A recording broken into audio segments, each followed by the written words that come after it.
Hello hello hello. नमस्कार. आम्ही आलोय यात्रा कमिटी चचेगावचे मैदान उद्या दिनांक 7 तारखेला होत आहे. विंग फाटीवरती होत आहे. तर जाणून घेऊया कसं मैदान पार पडेल ते. धन्यवाद. मैदानाची रूपरेषा सांगताय जरा. आमचं या ठिकाणी चचेगाव हे गाव कोयनेच्या तीरावरती आणि भवानी व भैरवनाथ देवाच्या या कुशीमध्ये वसलेलं गाव आहे. या गावाला फार पूर्वीपासून असा इतिहास आहे. ह्या गावामध्ये आमची दत्त जयंतीला यात्रा भरते. या यात्रेनिमित्त प्रत्येक वर्षी या ठिकाणी बैलगाड्याचं मैदानही भरवलेलं असते. पूर्वीपासूनचा इतिहास आहे. पूर्वीपासून आमच्या गावामध्ये बैलगाडीचं मैदान असतं. काही कारणानिमित्त या ठिकाणी कोरोनाच्या काळामध्ये बंद पडलं. त्यानंतर आमच्या गावातील तरुण कार्यकर्ते आमच्या यात्रा कमिटीकडे आले आणि त्याने एक विषय असा मांडला की आपण आपलं जे पूर्वीपासूनचं जे मैदान बंद झालेलं आहे हे या ठिकाणी सुरू करूयाल. मग त्यानंतर आम्ही यात्रा कमिटीत तरुण कार्यकर्ते बसलो आणि त्यानंतर या ठिकाणी आमच्या गावातील तरुण कार्यकर्ते सागर सारखा त्याचे सहकारी पुढे आले आणि यानंतर हे मैदान पुन्हा आणखीन सुरू करण्यात आलं. या ठिकाणी पूर्ण मैदान या ठिकाणी चालू आहे. मैदानाची ऑनलाईन गाड्या आता 150 नोंद झाले त्या 150 गाडीची नोंद आहे. म्हणजे आदत बैल दुसरा बैल हे मैदान आहे. हा आदत बैल दुसरा बैल. करून नोंद मला बऱ्यापैकी कमी वाटतं. जे काय राहिले असेल नोंद हा त्यांनी पूर्ण करावी. दिवसभर आज नोंद चालू आहे 5 वाजेपर्यंत. आणि हे ऑनलाईन नोंद चालू असताना हे लाईव्ह लॉट कधी पडतील? आज या ठिकाणी आज दिवसभर लाईव्ह लॉट तुम्हाला चालू आहे. जे अजून जे गाडी मालक जे राहिले असतील नोंदणी करायची त्यांना एक विनंती आहे. आज 5 वाजेपर्यंत नोंदणी करून या ठिकाणी यात्रा कमिटीला सहकार्य करायचं आहे. आणि आज या संध्याकाळी 5 ते 6 भवानी मातेच्या मंदिरामध्ये या ठिकाणी लाईव्ह लॉट पाडण्यात येणार आहेत.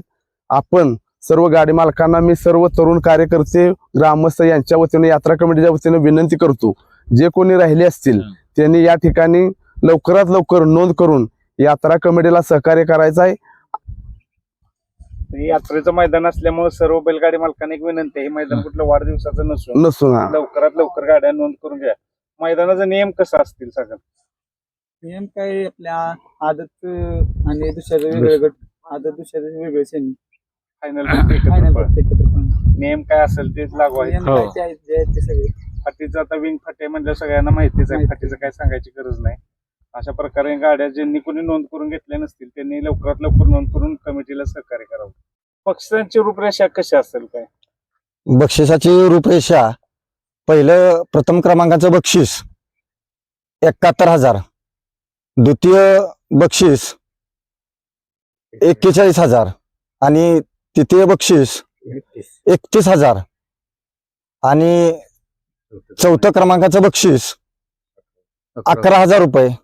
त्याचबरोबर चौथं 21 चौथं 21,000 आणि पाचवं 11,000 आणि सहावं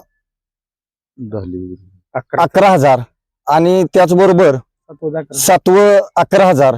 त्याचबरोबर ढाली व मानाचा 2 ढाली अशा पद्धतीने या बक्षीस आहे.